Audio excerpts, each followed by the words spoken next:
Арбузы и дыни – любимые всеми нами ягоды. Именно с этими бахчевыми ассоциируется жаркое лето. В нашей стране их давно выращивают, но нередко бывает, что эти полосатые ягоды становятся причиной тяжелого отравления. В лабораториях специалисты фитосанитарной службы каждое утро проверяют ягоды на наличие нитратов. Такая лаборатория есть и на Сухумском центральном рынке. Сегодня утром мы стали свидетелями процесса проверки. Как объяснили нам специалисты, для начала берутся пробы продукта, смешиваются с соответствующими реактивами и с помощью таких приборов, как нитратомер и фитокалориметр, выявляют уровень содержания нитратов в продукте.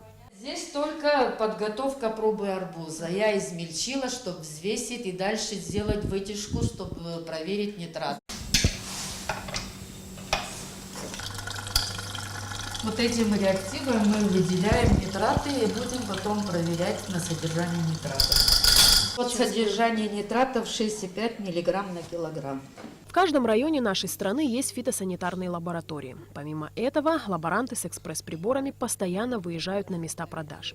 На вопрос, можно ли покупать арбузы вдоль дорог в местах, не рассчитанных для продажи бахчевых, руководитель фитосанитарной службы Сухума дала отрицательный ответ.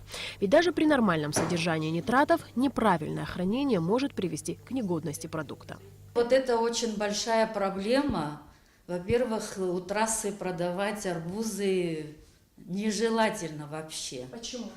Ну, все выхлопные газы, которые выпускают наши машины, оно все концентрируется на арбузах. Нежелательно продавать там. И очень нарушаются условия хранения. Они с утра до вечера стоят на солнце. Там не только наличие нитратов.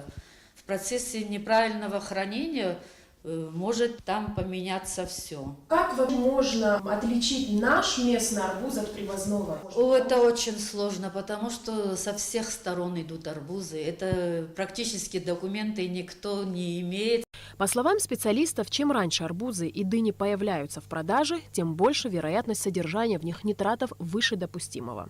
На сегодняшний день продукты с повышенным содержанием нитратов практически не встречаются, так как конец июля и август – это время естественного созревания бахчевых. При выборе продукта важно, чтобы он был без трещин, царапин и вмятин. Наличие механических повреждений приведет к тому, что мякоть фруктов прокисает. Специалисты фитосанитарной службы при помощи экспресс-тестеров проверили арбузы на содержание нитратов. Показатели, на удивление, ниже нормы, что говорит о высоком качестве продукта. Я проверяю здесь наличие нитрата, насколько чистая продукция у нас на рынке. Вот, пожалуйста, наглядный вам пример. Допустимая ПДК 60, у нас показатель 22. Это говорит о том, что можно кушать смело арбуз. Специалисты предупреждают, точки продажи бахчевых должны находиться под навесом в специальных поддонах высотой не менее 20 сантиметров. Запрещается покупать разрезанные арбузы и дыни, более того, просить разрезать их при вас, чтобы удостовериться в спелости плодов. О том, как удачно выбрать ягоды, эксперты советов не дают. Но вот узнать о содержании нитратов конкретно в выбранном вами продукте возможно, обратившись к специалистам из фитосанитарной службы при центральном рынке. После того, как вы купили арбуз или дыню, также стоит придерживаться некоторых правил. К примеру, старайтесь не есть ягоду до самой кожуры. Больше всего нитратов находится ближе к корке и у плодоножки. Рекомендуется разрезанный арбуз или дыню хранить в холодильнике не более суток. Кстати, разрешенная норма нитратов составляет 60 мг. Ее превышение может вызвать реакцию организма. При соблюдении всех мер предосторожности вы сможете насладиться вкусом любимого фрукта без ущерба для здоровья. Алиса Шамба, Тимур Гугохия, Абхазское телевидение.